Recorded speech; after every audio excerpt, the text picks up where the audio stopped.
Hey, this is Mariela from the Functional Company. All right, so I wanted to mention how the Pottinger cat study relates to humans. Because one of the things is, it's a cat study, so we can't just say everything that applies to a cat applies to a human. But what I find really interesting about this study was about the reproductive cycles, right? One of the things that we see with the Pottinger cat study is that remember, the cats were divided into 3 groups. One group was given all raw food, which is their most natural diet. The second group was given half cooked, half raw. The third group was given completely cooked food, right? And what we saw with the third group was that there was infertility by the second generation. These cats were not able to have babies over and over again, right? Or if they did, they were born with smaller skulls, deformations, etc. And that's one of the things that I don't know if you've noticed, but we have a huge incidence of infertility in the United States, in Mexico as well. I'm sure it's happening in other countries, but this wasn't the case back in the day. Right now we have approximately 1 in 4 or 1 in 5, about 20-25% women that have spontaneous abortions, miscarriages, right?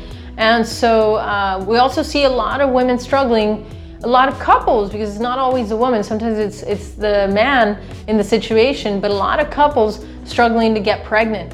And that's not normal, So I think this speaks to a few different things. One of them is that our diet is not in its ideal state, right? Because we've gotten away from eating fats, for example. Everyone's been told to stop eating fats, but fat is very important because for a lot of different reasons that I've already explained in the past. But as it relates to this, I think it's very interesting that, some amount of raw food, whether it's raw fish, some amount of, not fully cooked meat, and not fully cooked vegetables is actually valuable for the body, right? It has a different type of nutrient in the way that the body can assimilate it. So of course, when it comes to how much raw to eat or how much cooked to eat, it's going to depend again on the strength of the digestive system. It's going to depend on where the person is in their health, because sometimes people can't eat all raw food because their digestive tracts are so weak that they cannot digest the foods. They need a lot of digestive enzyme support. So I'm not necessarily advocating 100% raw diet, although I know some people do that. And I'm not saying, because like I said, it's not like, oh, exactly the way cats are is the way that we are. But I do think that we overcook food, we deplete our bodies from nutrients, and then just overcooking the food is also we're killing the nutrients as well. So we want to not overcook food consistently, and we want to get some raw food and just make sure not to overcook food, because that's where we're going to get more nutrients out of the food. That's one of the things, right? But another piece of this that I'll just continue to talk about into the future is actually the amount of toxicity that our body has. So there are a lot of toxins that we're in contact with that's actually really affecting fertility as well. So this is just a very interesting subject, because I do not think it's normal what's happening nowadays, which is the level of infertility that we're seeing, how many people are struggling with that. And what I think is very interesting about this Pottinger cat study is that when the cats strayed away from their ideal diet, they started to see infertility. So I think if you are struggling with infertility, this is just one indication of like, hey, something's going on with the body. We can't just keep doing the same thing, right? There's obviously something that we need to do to handle the body. Some people just go straight into IVF, and if that's what you want to do, fine. It's a very expensive thing.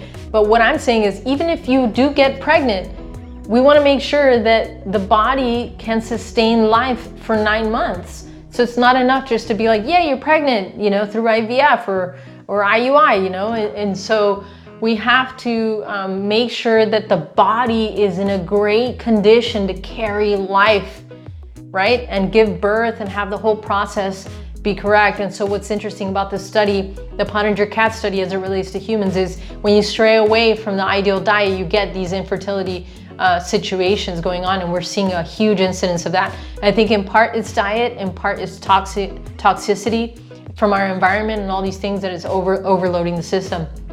But there's definitely a way back. We see it time and time again, so many ways, so many things that we can do to help a woman and a man to become fertile again and to have thriving bodies that can carry life. And we just see it time and time again. So anyway, I just wanted to share that little piece of information, which I thought was really interesting, just to make that correlation and just to say like, hey, it's not normal to see this level of infertility, and there are a lot of things that we can do about it through natural means. So definitely, I highly recommend that you look for a practitioner who can help guide you in that direction. All right, thanks so much for tuning in, and I will see you on the flip side.